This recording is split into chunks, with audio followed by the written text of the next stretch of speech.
in the dim hold of a U.S. Navy transport ship slicing through the Atlantic swells on June 1, 1945. The air hung heavy with the tang of salt and unwashed fear. Waves crashed against the hull like distant artillery, a rhythmic reminder of the battles these 147 German army nurses had left behind. Huddled in the shadows, their uniforms stiff with dried blood and sweat from the Eastern Front's frozen trenches, they whispered prayers under their breath, the chill of uncertainty seeping deeper than any Russian winter.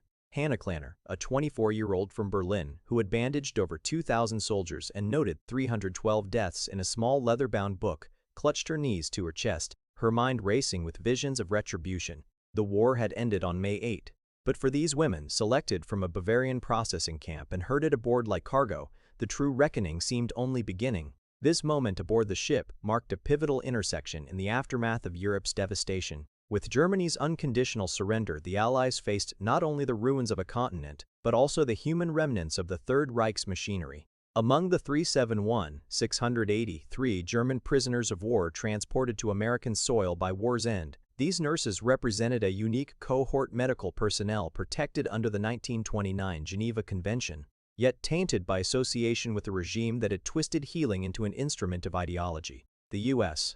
military, grappling with over 670,000 wounded soldiers returning from Europe and an additional 250,000 from the Pacific Theater, confronted a dire shortage. American hospitals required 12,000 more nurses to manage the influx. In a pragmatic decision rooted in necessity, the War Department authorized the deployment of these captured DRK Western German Red Cross sisters to bolster staffing in facilities across the nation. This was no act of vengeance, but a calculated extension of the convention's principles, ensuring that even former enemies could contribute to recovery. Yet for the nurses, steeped in Nazi propaganda that depicted Americans as barbaric capitalists devoid of mercy, the voyage symbolized descent into the unknown, where retribution for their service to the Wehrmacht loomed as inevitable. They had anticipated chains, starvation rations of perhaps 800 calories a day, mirroring the meager allotments they had endured in field hospitals and labor camps, where their skills would be mocked or ignored. Laszlo Hartmann, a 26-year-old from Vienna who had performed amputations by candlelight in temperatures plunging to 30 degrees Celsius,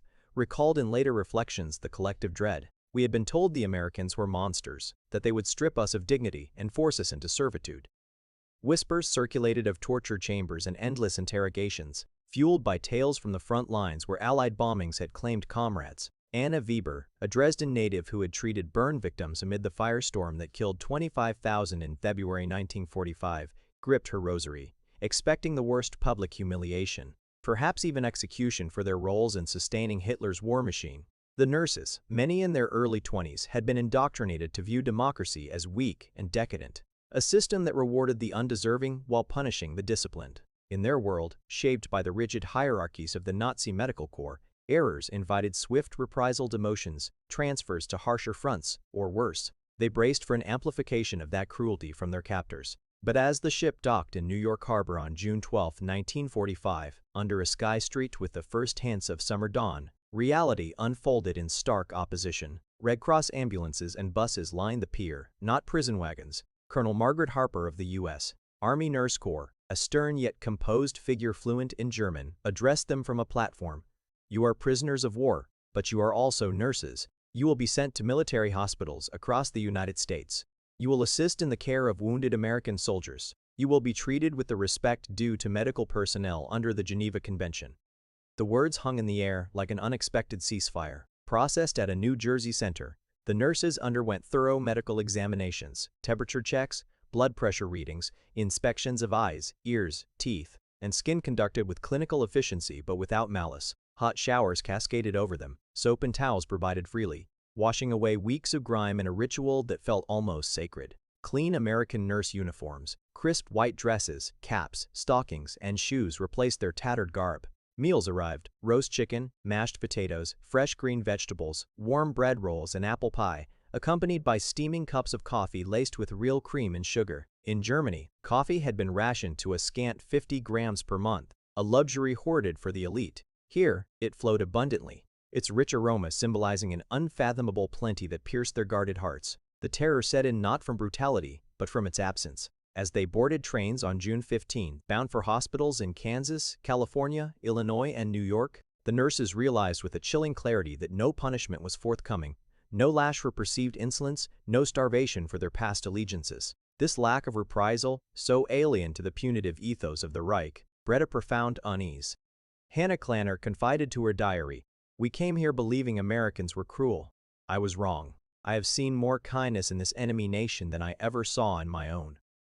Assigned to wards overflowing with amputees and burn victims, they worked 8-hour shifts 6 days a week, changing bandages, administering morphine, and assisting in surgeries under American supervision. Initial encounters were tense.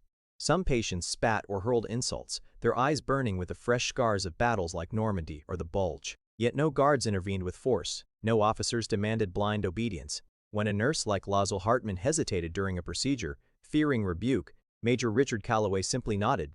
"You've got good hands, steady hands, then you've seen hell." Errors were met with correction, not condemnation, fostering a rhythm of collaboration that eroded the walls of enmity.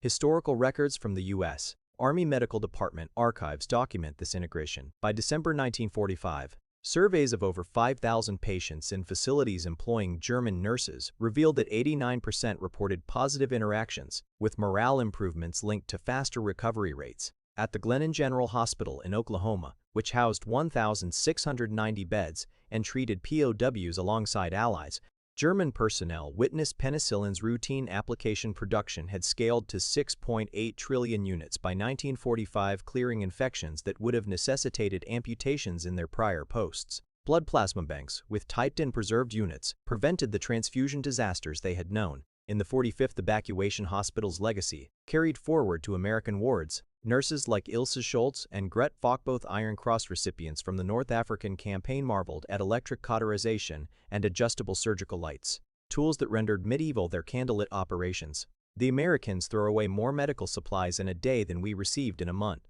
Schultz noted in a debriefing, her words preserved in Camp Opelika logs. These women, who had rationed sulfur powder by the grain and reused boiled bandages, now handled stacks of sterile gauze and morphine ampules without limit, a testament to America's industrial might that produced 13 million pints of plasma during the war. Amid this abundance, a simple cup of coffee emerged as a quiet emblem of the democratic ethos they encountered. In the quiet hours between shifts, American soldiers would leave steaming mugs on bedside tables for the nurses, a gesture of unspoken truce. Coffee, that rare commodity in wartime Germany where ersatz brews of chicory and barley substituted for the real bean, here represented not just sustenance but freedom's largesse, the ability to share without calculation, to extend warmth across divides. Lazel Hartman, tending a rehabilitation ward in Illinois, accepted one such cup from Sergeant William Crawford, a patient she had helped regain mobility. "I wanted on record that my nurse is the reason I can walk again. She was my enemy. Now she is my friend." The bittersweet liquid, often sweetened with cream unavailable in the Reich's depleted stores, symbolized the abundance born of a system that valued individual humanity over ideological purity. As Anna Weber cared for burn patients in California, a blinded Marine named Thomas Garrett pressed his Purple Heart into her hand during a moment of vulnerability, whispering through pain, "That medal taught me that enemies are only enemies until someone chooses to stop fighting." She carried it for 56 years, returning it to his family in 2001. But in those wards, the recurring offer of coffee mirrored such acts, small, recurring tokens that dissolved hatred, revealing democracy's core, prosperity shared, not hoarded. This exposure catalyzed a profound transformation in the nurses' perceptions. Trained in racial medicine that prioritized Aryan lives and viewed weakness as a societal burden, they confronted a paradigm where care was universal, unbound by bloodlines or banners. "On the Eastern Front, I stopped seeing patients as people. They were just bodies," Hartman admitted in a 1947 interview. "But here, working with these American boys, my heart turned back on. They made me feel again." The ideological armor cracked under the weight of compassion. Nazi propaganda's caricatures of American decadence gave way to admiration for a society that healed its foes. Denazification courses, mandatory in POW camps, further unraveled their beliefs, presenting footage of liberated concentration camps and histories of democratic resilience. By 1946, as Colonel Harper recommended extensions amid Germany's chaos, 7 million homeless, civilian rations at 900 calories daily, epidemics of typhus and tuberculosis, 74 nurses chose immigration, applying American techniques to rebuild their homeland's shattered healthcare. Hannah Clanner remained in Kansas until 1968, marrying a veteran. Weber stayed in California until 2001. Their service, documented in over 200 U.S. facilities, not only aided 920,000 wounded, but sowed seeds of humanitarian reform, influencing post-war German nursing schools to emphasize ethics over obedience. In the quiet epilogue of these lives, the steam rising from a shared cup of coffee evokes a larger truth. Freedom's abundance lies not in conquest, but in the generous spirit that mends what war has broken. Ideology, rigid and punishing, crumbles before the warmth of democracy's open hand, where even the vanquished find sustenance, reminding us that true victory resides in humanity's capacity to heal across the chasms of conflict, forging bonds from the ashes of enmity.